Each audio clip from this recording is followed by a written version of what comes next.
સુરતમાં પૂર્વ મંત્રી અને માંડવીના ધારાસભ્ય કુંવરજી હળપતિના નામે ઉઘરાણું કરવામાં આવ્યું હોવાનો દાવો કરવામાં આવ્યો છે। દિવાળી પર્વ દરમિયાન બે લોકોએ ધારાસભ્યના નામે લોકો પાસેથી પૈસા લીધા હોવાનું ખુદ ધારાસભ્યએ કહ્યું। એક કાર્યક્રમ દરમિયાન ધારાસભ્યએ ખુલાસો કર્યો, તેમણે ક્યારેય કંઈ માંગ્યું નથી, તેમના નામે પૈસા લેવામાં આવ્યા છે। આ પૈસા લેનારને તેઓ ઓળખતા નથી। સાથે ધારાસભ્યએ લોકોને કહ્યું કે હવે જો તેમના નામે કોઈ પૈસા લેવા આવે તો તેમને જાણ કરવામાં આવે।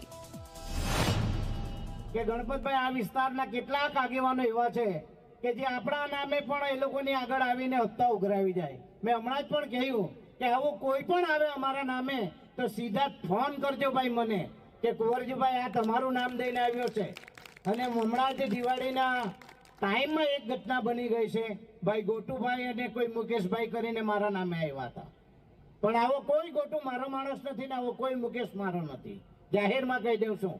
અને હું ધારાસભ્ય રહ્યો, મિનિસ્ટર હતો ત્યારે પણ તમને કોઈને મેં એમ નથી કીધું કે મને આ જરૂર છે।